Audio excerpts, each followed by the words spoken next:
A few years ago, a couple from my church, good friends of mine, were hit with a diagnosis. Ron, the husband, had ALS. He was in his early 40s. And over the course of about 10 years, I watched his health and his motor function decline. His feet dragged a little and walking became difficult. Then he had trouble swallowing. Then he lost function in his hands and eventually lost the ability to walk. And all the while, Jen, his wife, took faithful care of him.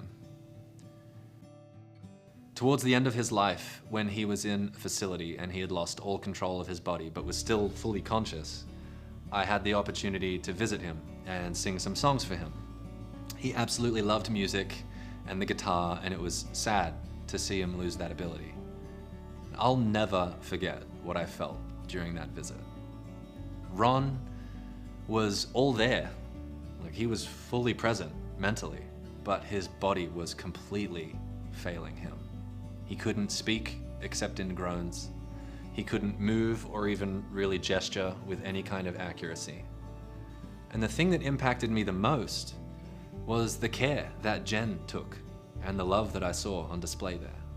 The way she fed him, clipped his toenails, spoke to him, kissed him, all while he couldn't do anything in return.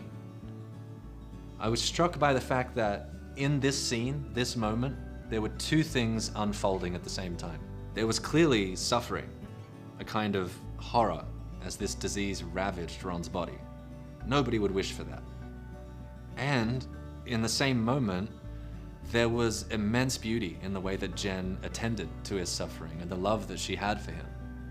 And the love that she showed him was made possible because of Ron's condition. They kind of went together. It was precisely in the midst of his suffering that Agape had a chance to manifest. Both things were true at the same time. And so for me, in that moment, I didn't just see Jen wiping Ron's face. I saw something deep and eternal. Selfless love, divine love, being made real and concrete in the world. If you want to experience God for yourself, here's something to try. Make Agape your priority. If you do this, living life on the lookout for it, you will experience God. To the same degree that you agape others, you encounter the nature of God. You share in the nature of God. You experience God in that moment. God is present in you and as you and through you. In that nursing home, at that moment, Jen was Christ to Ron. God was working through Jen. Your nature and his nature look the same when you agape. And I think that's what Christians mean when they talk about being the body of Christ. That's not a metaphor. This really is an invitation to be his hands and feet here in the world. How does God show up in the world? Well, through you and through me, in the way that we treat other people. We all have a choice. So do we want to reveal the heart of God in the way that we relate to other people? Do we want to show people who God is by the way that we treat them? Or do we want to distort it and conceal it? Now, this is why we place so much emphasis on relationships. At Freedomology, we believe this is what you were made for. It's not only what's best for the world, it's what's best for you. It is the adventure of your life to do it with God.